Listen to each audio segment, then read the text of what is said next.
نحمده ونصلي على رسوله الكريم أما بعد فأعوذ بالله من الشيطان الرجيم بسم الله الرحمن الرحيم يا أيها الرسول بلغ ما أنزل إليك من ربك وإن لم تفعل فما بلغت رسالته والله يعصمك من الناس إن الله لا يهدي القوم الكافرين۔ سامعین محترم، دعوت اور تبلیغ کا جو کام ہے یہ اس امت کا بہت ہی اہم اور بہت ہی بڑا فریضہ ہے، بہت ہی امپورٹنٹ ڈیوٹی ہے۔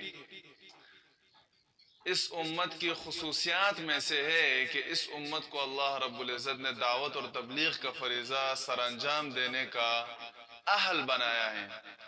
باقی کسی امت کو اللہ رب العزت نے یہ ذمہ داری نہیں سپرد کی۔ دعوت کا معنی ہے بلانا، ان لوگوں کو اللہ کی طرف بلانا، اور تبلیغ کا معنی ہے اللہ کی بات اور پیغمبر کی بات، دین کی بات لوگوں تک پہنچانا۔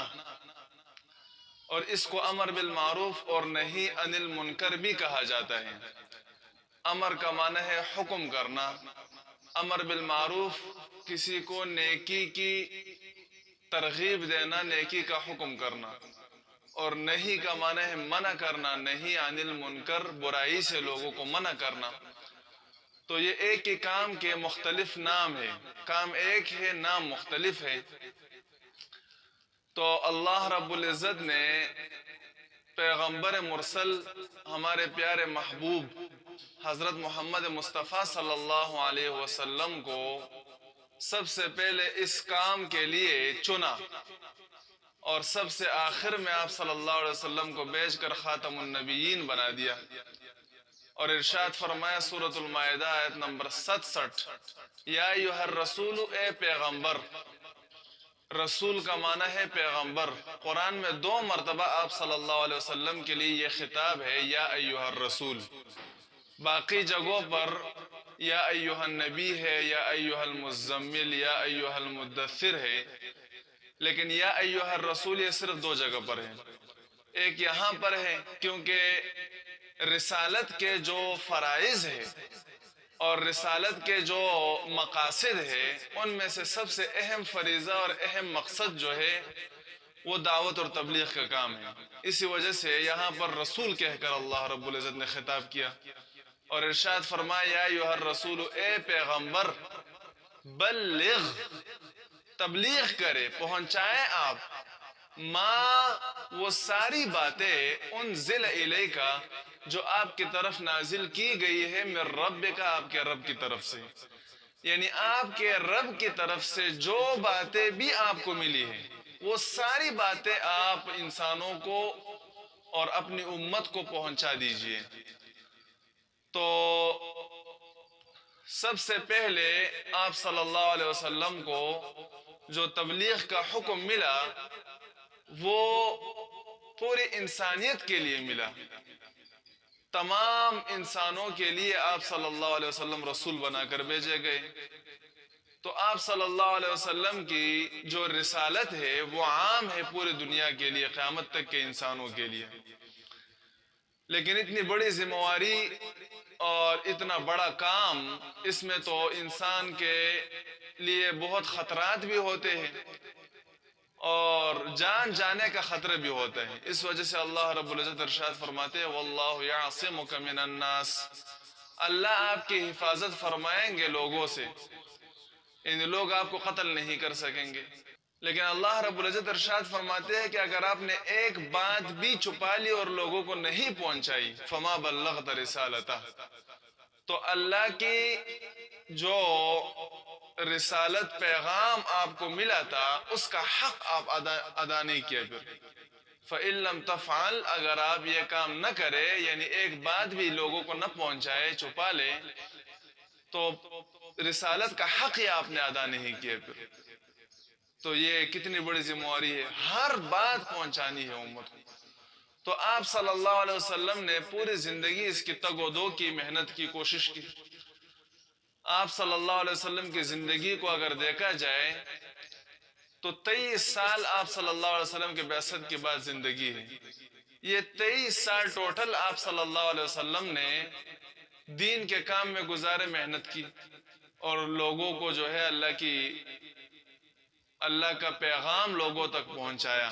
اور اس امت کی ذمہ داری بھی اللہ رب العزت نے یہی دعوت اور تبلیغ کا کام لگایا.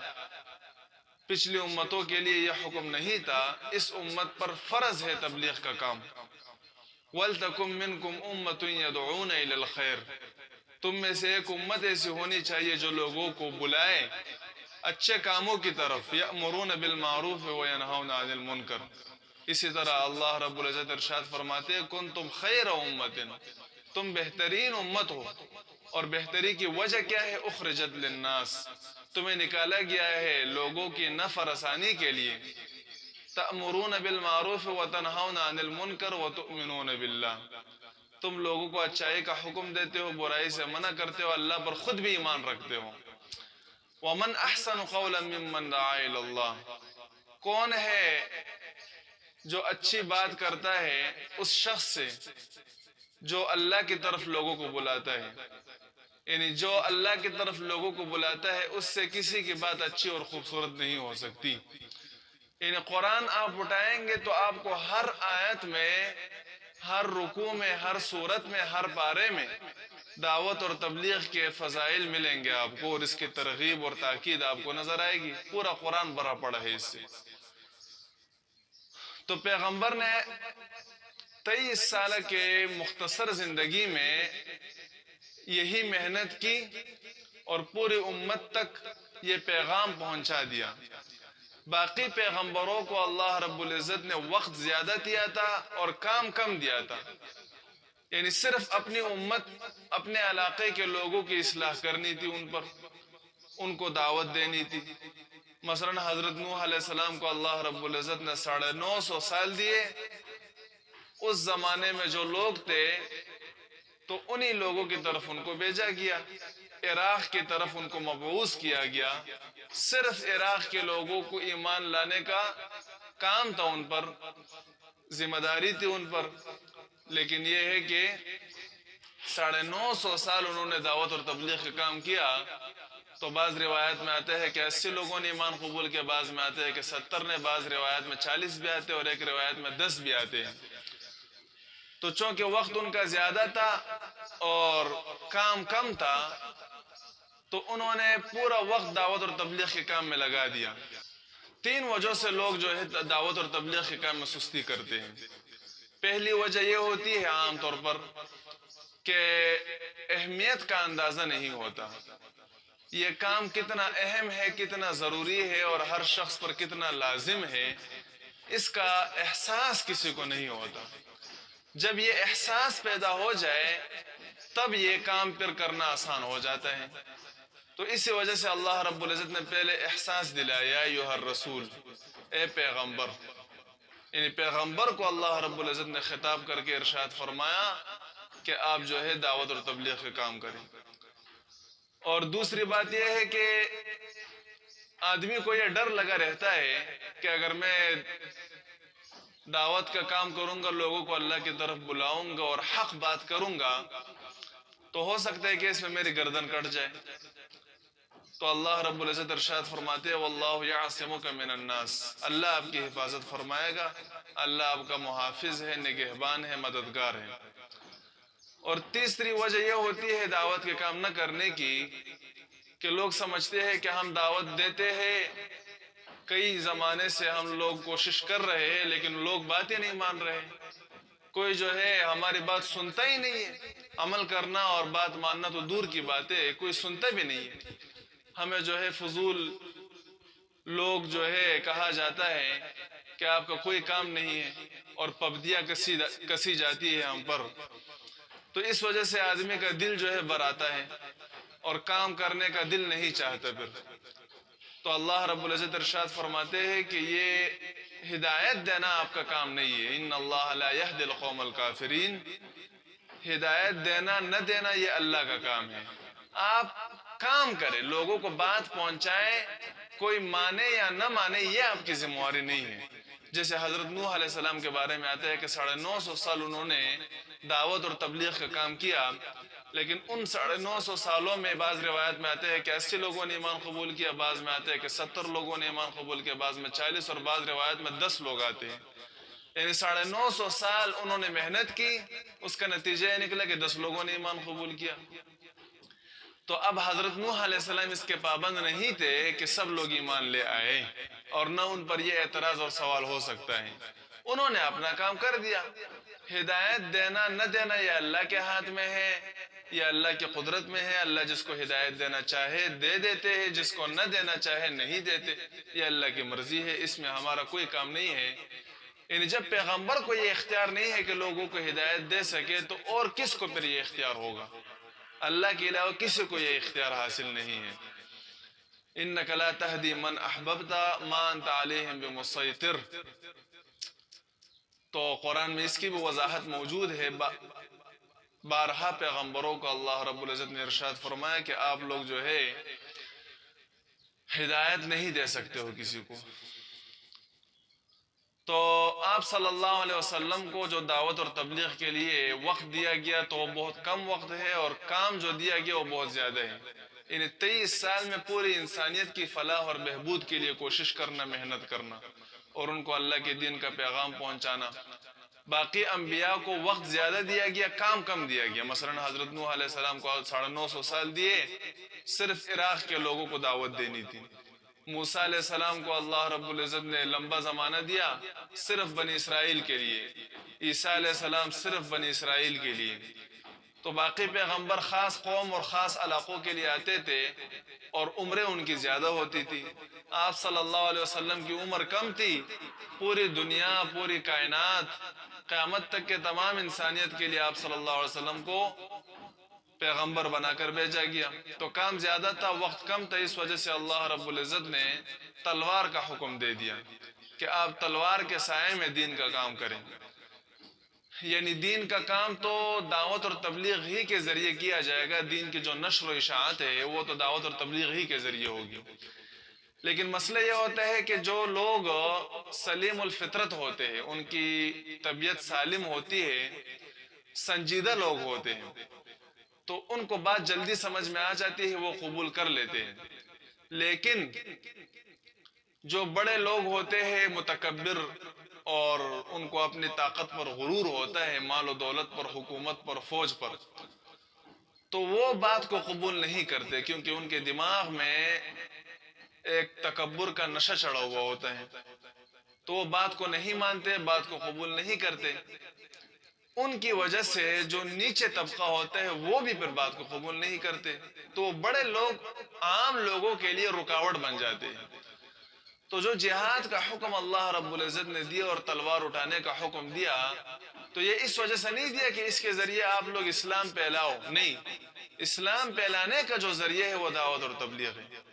یہ تلوار اور جہاد صرف اس لیے ہے کہ دعوت اور تبلیغ میں جو رکاوٹ ہے اس رکاوٹ کو کاٹ دیا جائے، اس کو درمیان سے ختم کر دیا جائے۔ جب وہ رکاوٹ کٹ جائے گی، پھر اسلام ایسا مذہب ہے کہ یہ اپنے اندر ایک جاذبیت رکھتا ہے، ایک کشش اس کے اندر موجود ہے جو لوگوں کو، سنجیدہ لوگوں کو اپنی طرف مقناطیس کی طرح کھینچتا ہے یہ۔ لیکن یہ اس وقت ہوگا کہ جب رکاوٹ ختم ہو جائے، اور رکاوٹ یہ جہاد کے بغیر اور تلوار کے بغیر ختم نہیں ہوں گے، جس کا نتیجہ آج ہم دیکھ رہے ہیں۔ جہاں پر دعوت اور تبلیغ کا کام جو ہے پورے دنیا میں ہو رہا ہے، لیکن اللہ کا جو دین دنیا میں نافذ نہیں ہو رہا، تو اس کی بنیادی وجہ یہ ہے کہ رکاوٹیں موجود ہیں، اس کے لیے بڑی بڑی رکاوٹیں موجود ہیں۔ جب تک ان رکاوٹوں کو ختم نہیں کیا جائے گا، نہیں کاٹا جائے گا، تب تک یہ دین نافذ نہیں ہو سکتا۔ تو دین اسلام یہ دین فطرت ہے، یہ انسانوں کے دل کی آواز ہے، اور ہر انسان اس کو قبول کرنے پر مجبور ہے۔ لیکن یہ ہے کہ جب رکاوٹ موجود نہ ہو، جب رکاوٹیں موجود ہوتی ہے تو پھر انسان کے لیے بات قبول کرنا مشکل ہو جاتا ہے۔ اسی وجہ سے آپ صلی اللہ علیہ وسلم نے پوری زندگی محنت کی۔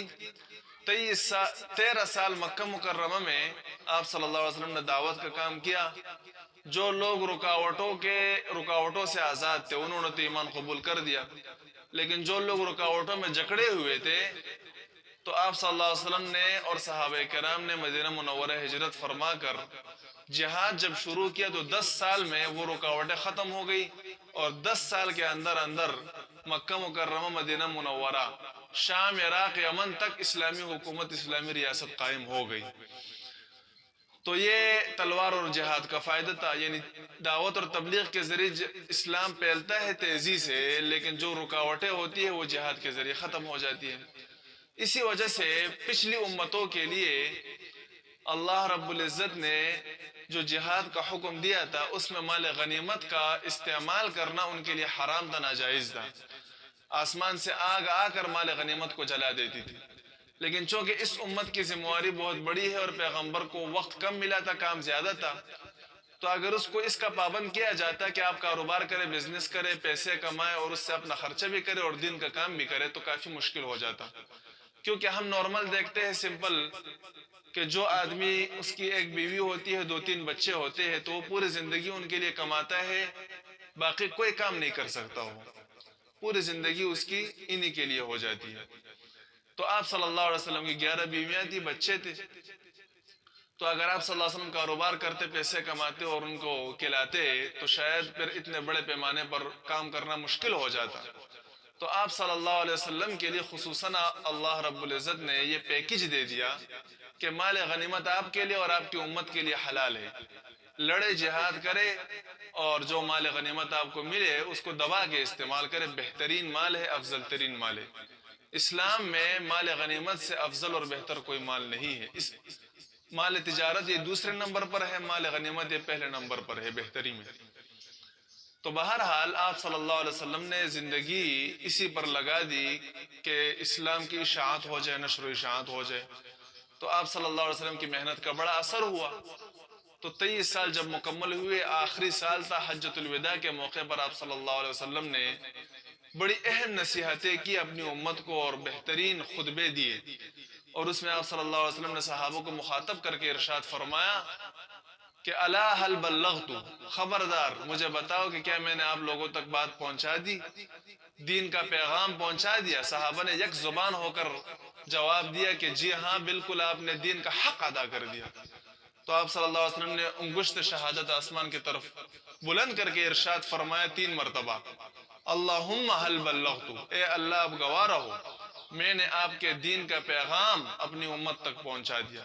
پھر آپ صلی اللہ علیہ وسلم نے ارشاد فرمایا الا خبردار فلیبلغ الشاہد الغائبہ، جو حاضرین ہے، جو یہاں پر موجود ہے، میری بات سن رہے ہیں، ان کی ذمہ داری ہے، ان پر لازم ہے کہ یہ میری بات کو غائبین تک پہنچا دے، جو موجود نہیں ہے ان سب کو میری بات پہنچا دے۔ تو اس کا ایک مطلب تو یہ تھا کہ وہاں پر جو لوگ موجود نہیں تھے اور دنیا کے دوسرے ممالک میں تھے ان کو بات پہنچا دو، اور ایک مطلب یہ ہے کہ جو ابھی تک پیدا نہیں ہوئے، قیامت تک جو لوگ پیدا ہوں گے ان تک پہنچا دو۔ تو صحابہ نے جب یہ بات سنی، اور ایک موقع پر آپ صلی اللہ علیہ وسلم نے ارشاد فرمایا بلغوا عنی ولو آیا، ایک آیت بھی اگر مجھ سے پہنچے تمہیں تو آپ لوگ آگے اس کو پھیلاؤ، پہنچاؤ۔ تو پھر صحابہ نے بھی اس کا اسی طرح اہتمام کیا جیسے آپ صلی اللہ علیہ وسلم نے اہتمام فرمایا تھا، اور ہر صحابی نے قرآن اور احادیث اور دین کی تمام باتیں اگلے لوگوں کو پہنچا دی، تابعین کو۔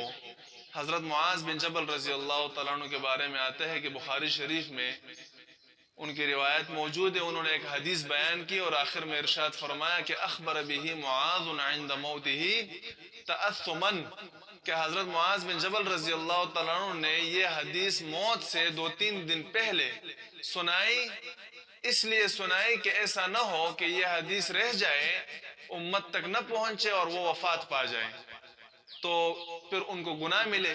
تو گناہ سے بچنے کے لیے وہ حدیث بھی لوگوں کے سامنے بیان کر دی تاکہ آگے لوگوں تک یہ بات پہنچ جائے۔ تو پھر تابعین نے بھی اس پر محنت کی، آگے لوگوں کو احادیث اور قرآن پہنچا دیا، تبع تابعین نے بھی محنت کی، اور اللہ رب العزت نے ایسے لوگ پیدا فرمائے کہ جن کو لاکھوں حدیثیں سند کے ساتھ زبانی یاد ہوتی تھی۔ اور پھر بعد کے زمانے میں اللہ رب العزت نے ائمہ مجتہدین، فقہاء اور محدثین کو پیدا فرمایا جنہوں نے اپنی پوری زندگیاں دین اسلام کی دعوت تبلیغ اور نشر و اشاعت، تدوین اور تحقیق پر خرچ کر دی۔ 4 ائمہ اللہ رب العزت نے پیدا فرمائے قدرتی طور پر، جنہوں نے دین کے مسائل کو مدون کیا اور اس کو منظم اور مرتب کیا، اور محدثین کو پیدا فرمایا جنہوں نے ہزاروں لاکھوں احادیث کو یاد کر کے ان کی سندوں کو چانٹ پٹک کر کے احادیث کا ذخیرہ جو ہے کتابوں میں لکھ کر امت کو حوالے کر دیا۔ تو آج ہم دیکھتے ہیں اسی کا نتیجہ ہے کہ پورا دین صحیح سلامت لفظ بلفظ حرف بحرف ہم تک پہنچا ہے۔ اب ہماری ذمہ داری ہے کہ ہم یہ اگلے نسل کو جو ہے آنے والے لوگوں کو یہ دین اسی طریقے سے پہنچا دے جس طریقے سے ہمیں پہنچا ہے۔ تو پھر صوفیہ کا زمانہ بعد میں آیا۔ صوفیہ نے جو ہے لوگوں پر محنت کی، لوگوں کے دلوں پر محنت کی کہ لوگ اللہ کی طرف متوجہ ہو جائیں، اور بڑا عروج ایک زمانے میں صوفیہ کو ملا۔ لیکن پھر صوفیہ کا زمانہ بھی ختم ہو گیا اور تصوف جو ہے وہ اپنی اصل کو بیٹا۔ اس کے بعد پھر ہندوستان کے بہت بڑے عالم اور صوفی بزرگ حضرت مولانا الیاس رحمۃ اللہ علیہ، جنہوں نے دعوت تبلیغ کا کام ایک الہامی طریقے سے شروع کیا، الہام کے ذریعے، اور آپ صلی اللہ علیہ وسلم نے خواب کے ذریعے ان کو یہ طریقہ بتا دیا کہ آپ جو ہے 4 مہینے اور چلے کی ترتیب شروع کر دے۔ جو 4 مہینے اور چلے کی جو مروجہ تبلیغ ہے ہمارے زمانے میں، بستر اٹھا کر پورے دنیا میں جانا اور لوگوں کو دین کی بات پہنچانا، پیار کے ساتھ، محبت کے ساتھ، نرمی کے ساتھ، اخوت اور بھائی چارگی کے ساتھ۔ تو یہ جو ترتیب ہے یہ حضرت مولانا الیاس رحمۃ اللہ علیہ نے الہام کے ذریعے شروع فرمایا، اور ان کی اخلاص اور للہیت کی وجہ سے یہ کام اتنا مؤثر اور کامیاب ہوا اور پوری انسانیت کے لیے اتنا مفید اور کارآمد ہوا کہ آج دنیا کے کونے کونے تک اسلام کی دعوت پہنچ گئی اس کام کے ذریعے۔ اگرچہ اس پر علماء کے کچھ تحفظات، اعتراضات، اشکالات ہے، لیکن اس کا یہ مطلب نہیں ہے کہ یہ کام ہی ٹھیک نہیں ہے۔ یہ کام ایسا کام ہے کہ اس نے اپنا لوہا منوا چکا ہے، یہ اپنا لوہا منوا چکا ہے، اور اس کا فائدہ جو ہے پوری انسانیت کو پہنچ چکا ہے۔ ہاں لازمی بات ہے، جو تحریک بھی انسان شروع کرے تو اس میں کمی کوتاہیاں تو ہوگی۔ انسان غلطی کا پتلا ہے، غلطی تو انسان سے ہوتی ہے، تو اس غلطی اور خطا کا یہ مطلب نہیں ہوتا کہ آپ کام کو چھوڑ دیں، اس کی اصلاح کرنے کی کوشش کریں۔ یہ کوشش کرنی چاہیے کہ اس کی اصلاح ہو جائے، لیکن یہ بات کرنا کہ یہ جو ہے یہ تو بسترے اٹھاتے ہیں اور یہ تو قرآن سے ثابت نہیں، اور یہ فضول باتیں ہیں، بکواس ہے۔ یہ ایک ہے اسلام اور ایک ہے انتظام۔ اسلام تو وہی ہے جو قرآن اور حدیث ہے، لیکن انتظام جو انتظامی امور ہوتے ہیں اس میں اسلام نے ہمیں اختیار دیا ہے کہ آپ کسی بھی طریقے سے ایسا انتظام کرے کہ اسلام جو ہے وہ پورے دنیا میں پھیل جائے۔ تو یہ جو چلہ 4 مہینے ہے یہ تو ایک انتظامی امر ہے۔ جیسے مسجد میں جو ہے لاؤڈ سپیکر کے ذریعے بیان ہوتا ہے تو مقصد لاؤڈ سپیکر نہیں ہوتا، مقصد بیان کرنا ہوتا ہے، لوگوں کو بات پہنچانی ہوتی ہے۔ تو 4 مہینہ چلہ اور بستر یہ کوئی مقصد نہیں ہے، مقصد اصل جو ہے وہ لوگوں کو دین کی بات پہنچانی ہے۔ ہاں اس کے باوجود بھی کچھ کمی کمزوری پائی جاتی ہے، لیکن بڑے علماء موجود ہیں، وہ اس کی اصلاح کی کوشش کر رہے ہیں، اور اس کام کو ان چیزوں کی وجہ سے چھوڑ دینا یہ کوئی عقل مندی نہیں ہے، یہ بہت بڑی جہالت اور بیوقوفی ہے۔ تو اس زمانے میں یہ بہت ہی بہترین کام ہے اپنی اصلاح کے لیے بھی، دوسرے مسلمانوں کو دین کا پیغام پہنچانے کے لیے بھی۔ آپ جائے سندھ میں، آپ جائے بلوچستان میں، جائے جو پسماندہ علاقے ہیں، پنجاب میں آپ جائیں، ایک طرف آپ کو ایسے لوگ ملیں گے، ایسی قومیں ملے گی جو اپنے آپ کو مسلمان سمجھتے ہیں لیکن ان کو کلمہ تک نہیں آتا، اور ایک طرف آپ کو ایسے مسلمان ملیں گے جو بدعات، خرافات اور شرکیات میں مبتلا ہو کر اپنے آپ کو مسلمان سمجھتے ہیں۔ اور عیسائیوں اور یہودیوں کو پیچھے چھوڑ دیا انہوں نے.